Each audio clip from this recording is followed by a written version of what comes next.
lakukan settingan ini pada handphone kita. Habis itu pinjol tidak bisa lagi melacak lokasi kita, menemukan keberadaan kita, bahkan pinjol akan hilang jejak selamanya dan dia nggak tahu lagi nih harus menemukan kita seperti apa. Dan saya menemukan hal itu melalui orang-orang yang menyampaikan dan mengajarkan kepada saya untuk men-setting handphone saya, Bang. Begitulah pertanyaan yang dilontarkan oleh salah satu subscriber saya atau follower saya juga. Dia menyampaikan bahwasannya dia diminta untuk melakukan settingan pada handphonenya supaya lokasi dia tidak terlacak. Oke. Siapa juga teman-teman yang tertarik juga dengan hal ini gitu loh, mungkin dengan cara kita lakukan sentuhan sedikit aja pada handphone kita, habis itu kita hilang jejak nih. Ya, debt collector tidak menemukan kita, pelacakan lokasi tidak bisa, melakukan investigasi tidak bisa, validasi data juga tidak bisa, yang jelas sudah hilang, semuanya sudah hilang gitu loh. Padahal kita cuma melakukan sentuhan kecil gitu loh. Ya, itu harapan teman-teman semuanya ya. Apakah hal ini benar, Bang? Apakah hal ini tepat dan benar DC tidak akan menemukan kita lagi? Saya mau jelaskan buat teman-teman semuanya. Tapi sebelumnya, seperti biasa juga, yang baru menemukan channel ini mungkin bisa disupport dulu teman-temanku, diaktifkan juga ya notifikasinya, karena saya hampir mengupdate video setiap hari teman-teman semuanya, supaya teman-teman tidak ketinggalan dengan informasi-informasi terbaru dari channel ini. Oke, melakukan settingan pada handphone. Benarkah ini bisa membutakan pihak pinjol dan memburamkan dari pelacakan oleh debt collector pinjol?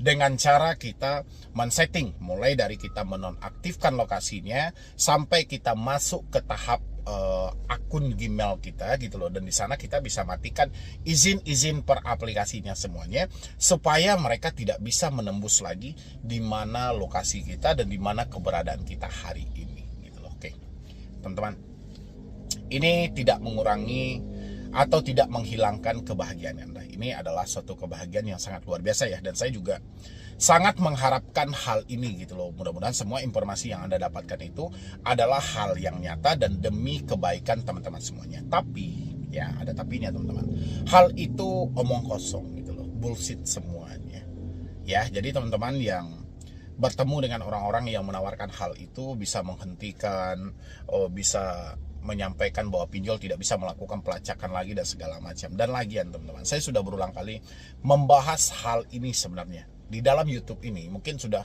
nggak terhitung kalinya saya membahas hal ini. Cuman saya nggak mau pembodohan ini terus berlanjut pada diri teman-teman semuanya gitu loh. Mungkin orang-orang yang mengajarkan itu, Anda harus membayar dulu ya tarif-tarif yang mereka minta gitu loh. Habis itu Anda diajarkan untuk masuk ke akun Gmail dan segala macam, disetting, dimatikan lokasi dan segala macam. Teman-teman punya logika nggak sih? Punya nalar nggak sih? Bagaimana proses kita mengajukan pinjol sejak awal? Proses kita mengajukan pinjol sejak awal adalah kita harus mengirimkan foto KTP kita, teman-teman. Di dalam KTP ini ada alamat yang valid. Ada alamat yang lengkap, mulai tanggal lahir kita, tempat tanggal lahir kita, alamat kita sekarang ini, dan kabupatennya dan ke provinsinya. Di sana sudah jelas. Ya, sekarang teman-teman menghindarkan soal pelacakan lokasi. Saya sudah sampaikan. Pelacakan lokasi yang disampaikan oleh debt collector itu bullshit juga. Tidak perlu juga untuk kita percaya. Ini cuma omong kosong aja gitu loh. Ngapain teman-teman harus mempercayai hal-hal yang seperti ini gitu loh. Ya, ini hujan teman-teman. Hujannya turun terus gitu loh ya. Tiap hari hujan di sini. Ngapain teman-teman harus percaya dengan hal-hal seperti ini? Ini cuma omong kosong belaka gitu. Anda mau setting seperti apapun, yang lokasi Anda tetap diketahui. Karena di dalam KTP ada data kita loh teman-teman semuanya. Ya, bentar dulu. Ini agak berisik sedikit ya, hujannya deras banget gitu loh. Jadi rasa saya kalau ada teman-teman mendapatkan misalnya informasi-informasi seperti itu, informasi-informasi yang menyesatkan, kita lakukan penyetingan di handphone kita, habis itu lokasi kita akan hilang dan segala macam. Rasa saya hal-hal seperti ini tidak perlu teman-teman percayai lagi ya. Dan jangan pernah membayar apapun kalau modusnya cuma sebatas hal-hal seperti ini. Menghilangkan lokasi, menghilangkan penyebaran data, tidak ditemukan lagi lokasi kita dan segala macam. Itu yang saya tekankan buat teman-teman semuanya. Karena saya yakin banget di luar sana banyak banget teman-teman saya yang sudah diperbodoh dengan hal-hal yang seperti ini. Ya, yang namanya Anda otomatis apapun yang ditawarkan orang Anda langsung percaya aja kan. Yang penting bagi Anda bagaimana Anda menyelamatkan dalam hal ini. Tapi yang terjadi teman-teman, Anda hanya dimanfaatkan dan Anda hanya ditipu, Anda hanya dipermudah. Saya tidak pengen lagi ke depannya masih ada orang-orang yang menjadi korban tentang penghapusan pelacakan lokasi, menghentikan sebar data, utang auto lunas tanpa bayar dan segala macam. Oke teman-temanku, dan jangan lupa juga dilanjutkan nonton video. Yo, assalamualaikum warahmatullahi wabarakatuh. Selamat sore ya buat teman-teman semuanya, khususnya yang sudah ada di YouTube Solusi Hutang MB. Hari ini teman-teman kita mendapatkan satu curhatan dari salah satu follower saya juga, yang mana dia bertanya di sini cukup banyak juga ya. Pertanyaan yang dia lontarkan di sini pertama tentang gali lubang tutup lubang, dan habis itu sampai kapan nanti tagihan ini akan hilang kalau seandainya kita galbay. Habis itu lagi kapan waktunya si pinjol ini menghubungi kontak di luar dari kontak darurat dia. Dan saya mau jelaskan buat teman-teman semuanya. Tapi sebelumnya, yang baru ketemu dengan channel ini, jangan lupa juga untuk disupport juga ya channel ini ya. Semoga channel ini terus berkembang dan saya makin semangat memberikan edukasi buat teman-teman semuanya. Oke. Assalamualaikum Bang, saya tahu Abang Medi Broni dari YouTube dan TikTok yang sempat FYP. Saya mau tanya, saya sebelumnya ada masalah gali lubang tutup lubang di beberapa aplikasi pinjol. Dan akhir-akhir ini saya udah ngerasa capek dan bingung mau nutup dari mana lagi. Soalnya udah banyak yang habis, saya bayar limitnya pada hilang. Nah, ini selalu yang menjadi senjata ya untuk mematikan orang-orang itu adalah gali lubang tutup lubang. Memang jarang banget orang yang sadar bahwasannya gali lubang tutup lubang itu menghancurkan dia untuk kedepannya gitu loh. Tapi biasanya orang-orang itu selalu sadar setelah galian tidak ada lagi, galian tidak membuahkan hasil lagi. Contoh, ada satu aplikasi misalnya gitu, limitnya 10 juta. Anda berharap nih kalau kita bayar limit 10 juta ini nanti kita dapat lagi nih 15. Begitu kita sudah bayar limitnya tadi, kita sudah bayar semua hutang kita, ternyata limitnya tidak bisa dipakai. Di sini awal petaka terjadi. Makanya selalu dengan konsep yang sama, gali lubang tutup lubang. Dan selalu juga saya menyarankan buat teman-teman semuanya, lebih baik berhenti bayar pinjol daripada gali lubang tutup lubang. Itu tidak akan menyelesaikan masalah. Oke, kita lanjutkan juga. Dan akhir-akhir ini saya sudah ngerasa capek dan bingung mau nutup dari mana lagi. Soalnya udah banyak yang habis saya bayar, limitnya pada hilang. Dan itu jebakan sebenarnya gitu. Setelah kita bayar, limitnya nggak bisa dipakai. Saya sebelumnya udah nanya jasa konsultasi gitu, tapi solusinya agak enggak masuk di akal di saya. DC tetap datang, tapi HP saya infonya mau disetting dengan settingan yang enggak tahu bakalan diapain. Walaupun saya tahu apa yang saya sudah lakuin itu tidak seharusnya, tapi nasi sudah menjadi bubur. Saya harus ikutin dan selesaikan semuanya. Oke, ini buat teman-teman juga.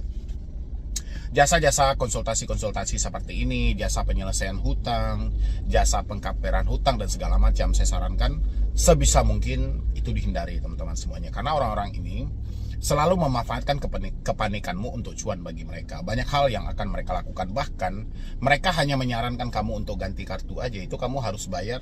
Ada yang 150 per aplikasi dan begitu seterusnya. Jadi banyak hal yang harus kamu hindari. Jadi jasa-jasa seperti itu, jasa konsultasi, jasa pelunasan hutang, jasa galbay dan segala macam, sebisa mungkin dihindari. Ya, sebisa mungkin dihindari gitu loh. Karena itu akan memasukkan kamu ke ranah penipuan. Mereka sengaja hal seperti itu karena mereka tahu ini adalah sumber uang.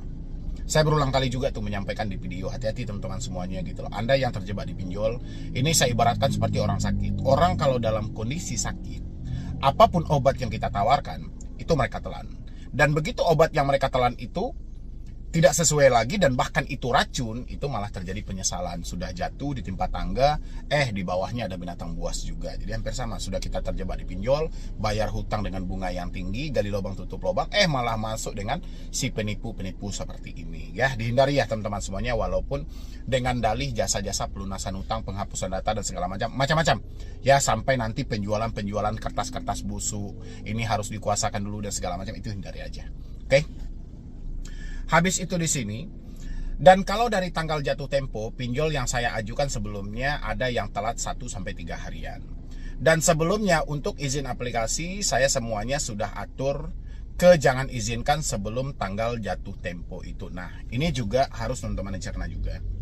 Mungkin tujuan Anda untuk tidak mengaktifkan lagi atau mengizinkan lagi tentang akses-akses yang diminta oleh aplikasi. Mungkin tujuan Anda pertama mungkin bisa menghentikan tentang mereka meneror kontak, menghentikan tentang mereka menyadap lokasi, menghentikan tentang mereka menyadap log atau yang lainnya. Itu salah, teman-teman. Ya, jadi aplikasi itu Anda apain pun setelah Anda melakukan peminjaman itu sudah mubazir. Mau settingannya Anda rubah, mau aplikasinya ditutup, mau apa, data yang sudah mereka kantongin di awal itu tetap aja seperti itu, dan itu akan abadi. Ya, jadi nggak usah lagi melakukan tindakan-tindakan bodoh. Sampai terkadang ada juga yang menyarankan di beberapa video saya perhatikan, diedit aja nih nomor-nomor kontak gitu loh. Itu kan ilmu-ilmu logika aja gitu loh. Diedit nomor kontak gitu loh. Seakan-akan pinjol ini selalu update. Apa yang kita edit, mereka update juga dan berubah di sistem mereka. Itu nggak ada. Ya, jadi untuk mengelabui supaya nomor kontak kita tidak dihubungi, diedit aja tuh angka 1 ganti angka 2, angka 8 ganti angka 7 gitu misalnya, kayak gitulah ya, kurang lebih. Itu nggak ada, teman-teman, ya. Itu hanya pembodohan. Jadi nggak perlu Anda ikuti dan nggak perlu juga Anda praktek-praktekan. Jadi kalau hari ini Anda mau menyatakan tidak mampu bayar, tidak sanggup bayar, ya sudah, you install aja, hapus aja aplikasinya, sudah gitu loh. Ya, list lagi hutangmu, berapa aplikasi hutang yang kamu terima dan berapa yang harus dibayar, kapan jatuh temponya, itu perlu dicatat.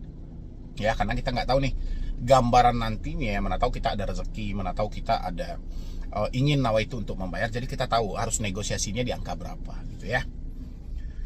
Habis itu lagi, kira-kira mereka atau aplikasi pinjol tetap akan hubungi kontak random HP saya tidak ya? Nah ini. Jadi dengan tujuan dia men-setting aplikasi itu supaya kontak-kontak di handphone dia itu tidak dihubungi. Nah gini teman-teman semuanya. Jadi mungkin ketakutan Anda adalah mungkin ketika data Anda disebarkan ke kontak-kontak gitu loh, atau dihubungi orang-orang yang tidak ada sangkutan dengan hutang-hutang ini. Tapi teman-teman harus cerna juga gitu loh. Selama ini Anda telat bayar, ada nggak laporan dari orang sekitar? Contoh, misalnya si A dan si B saya jadikan kontak darurat gitu loh. Ya, si A dan si B. Oke. Tiba-tiba teman kita yang si C atau si D itu dihubungi, padahal C dan D ini tidak kita jadikan kontak darurat. Kalau hal itu terjadi, oke aja, kita percaya bahwa mereka menghubungi di luar dari kondar tadi. Tapi sejauh si C dan si D ini tidak melapor kepada kita, tidak ada teman-teman yang di kontak itu menyampaikan, berarti hal itu tidak terjadi. Dan ini tidak harus juga selalu kita memikirkan hal itu, kontak saya gimana, ini nggak boleh. Ya, jadi yang kita cerna itu sesuai fakta yang terjadi aja. Sejauh faktanya belum terjadi, kita nggak perlu memaksa pemikiran kita untuk selalu memikirkan hal itu. Nanti takutnya teman-teman semuanya tumbang gitu loh. Ya, ini kita menghadapi ancaman yang serius loh. Ancaman yang serius. Dunia online ini serius, teman-teman. Ya, ini lebih parah daripada dunia nyata. Jadi, jangan sesekali membawa pemikiran Anda ke sesuatu yang hanya didramakan. Faktanya kita tidak menemukan. Mungkin teman-teman mendapatkan salah satu komentar dari orang yang mana dia dihubungi kontak dia, atau mendapatkan dari grup-grup misalnya data dia sudah disebarkan ke kontak-kontak. Itu bukan berarti kita harus merangkul juga ke dalam permasalahan kita, tidak. Ya, yang harus kita ambil simpelnya adalah masalah mereka, masalah saya ya masalah saya. Ketika data mereka disebarkan, saya belum tentu. Ketika data saya disebarkan, orang lain belum tentu. Jadi nggak ada patokannya. Yang terjadi sama orang lain itu harus terjadi juga pada kita, atau yang terjadi sama orang lain bakalan terjadi juga sama kita. Nggak bisa. Ya, itu harus teman-teman titik. Jadi nggak ada dasarnya di sini kira-kira mereka aplikasi pinjol akan tetap hubungi kontak random HP saya, tidak. Itu nggak perlu dipikirkan sejauh kontak-kontak kita tidak melaporkan hal itu. Oke, teman-temanku, kita lanjutkan. Dan saya mau tanya juga, untuk waktu biasanya pinjol hubungi kontak HP saya itu setelah berapa lama saya galbay? Ya, ini nggak ada orang yang tahu. Kapan pinjol itu melalui debt collector akan menghubungi orang yang ada di kontak kita? Nggak ada orang yang tahu. Dan ini tidak harus juga untuk dicari tahu. Ya, untungnya bagi kita apa? Dia menghubungi kontak kita, tetap aja kalau tidak mampu, tidak mampu. Ya, jadi rasa saya pertanyaan ini dipendam aja dulu, tidak perlu dijadikan ini suatu hal yang menakutkan buat teman-teman semuanya. Harus mencari tahu berapa lama kira-kira, ya setelah galbay berapa lama kira-kira kontak saya dihubungi. Nggak ada orang yang tahu. Ya, lebih baik Anda berpikir aja apa yang harus Anda lakukan setelah ini. Apakah Anda hanya berdiam diri? Apakah Anda hanya sibuk dengan hal seperti ini? Sementara hidup tetap berlanjut, hidup tetap berjalan. Kalau kita hanya disibukkan dengan hal seperti ini, kapan waktunya kita memulihkan kehidupan kita? Secara ini, jangankan untuk bayar hutang, untuk makan aja udah susah. Ya, jangankan kita mau ngumpulkan uang, ya, untuk makan minum kita, untuk pekerjaan aja nggak ada. Ini jauh lebih penting loh. untuk Anda pikirkan daripada Anda berpikir berapa lama saya galbainya, baru dihubungi kontak saya. Ya, itu nambah beban di dalam pemikiran. Habis itu lagi teman-teman semuanya, soalnya saya mau banget lunasin, tapi memang harus satu persatu biar saya enggak gali lubang tutup lubang seperti sebelumnya. Nah, itu bagus. Jangan pernah gali lubang tutup lubang. Lebih baik kita berhenti bayar pinjol daripada gali lubang tutup lubang. Dan ini sebetulnya luar biasa. Saya angkat jempol dua. Dia mau menyelesaikan satu persatu tanpa gali lubang tutup lubang. Nah, seperti yang saya sampaikan tadi, di list dulu nama aplikasinya. Nama aplikasinya apa aja, aplikasi A sampai B atau sampai E dan segala macam, list dulu. Oke, nama aplikasi masing-masing. Berapa uang yang Anda terima dan berapa yang mereka suruh bayar. Oke. Dan habis itu, setelah itu, Anda cabut nomor Anda, reset HP Anda ke setelan pabrik. Ya, cabut nomor Anda, reset HP Anda ke setelan pabrik. Ganti dulu sementara. Ganti dulu sementara nomor Anda ini sampai beberapa bulan ke depan. Dan Anda fokuslah bekerja, kumpulkan uang Anda. Di mana uang Anda terkumpul nanti, ingatlah hutang Anda ini di mana kira-kira yang mau kita selesaikan dulu. Ini kalau ada rezeki. Ingat, ini kalau ada rezeki. Tapi kalau rezekinya tidak ada, hanya untuk memenuhi kebutuhan hidup kita, jangan pernah sampai gali lubang tutup lubang. Ya, Anda mau menyelesaikan hutang, tapi Anda membuka hutang. Anda mau melunasi hutang, tapi Anda malah berhutang. Ini nggak akan pernah selesai. Oke, jadi kalau Anda pengen supaya Anda tenang bekerja dan berusaha, supaya tidak disibukkan dengan ancaman katanya dan katanya, saya sarankan putuslah semua komunikasinya dulu, berdamailah dengan diri sendiri, fokuslah untuk bekerja. Begitu Anda mendapatkan pekerjaan, penuhi kebutuhan Anda, sisanya sisihkan untuk membayar hutang. Dan Anda tidak perlu pikirkan apakah dia menghubungi kontak, apakah dia akan menghubungi si A, si B, dan segala macam. Sejauh hal itu belum ada yang melaporkan, itu tidak perlu kita pikirkan. Oke, teman-teman semuanya, paham ya? Mudah-mudahan dengan jawaban ini bisa membantu buat teman-teman semuanya, terutama yang baru telat-telat bayar, ya. Supaya Anda tidak berpikir kemana-mana, dan saya doakan juga semoga masalah Anda cepat selesai dan hutang-hutang ini cepat dilunaskan. Oke, teman-temanku, jadi sekian dulu dari saya, Medi Bruni. Wassalam.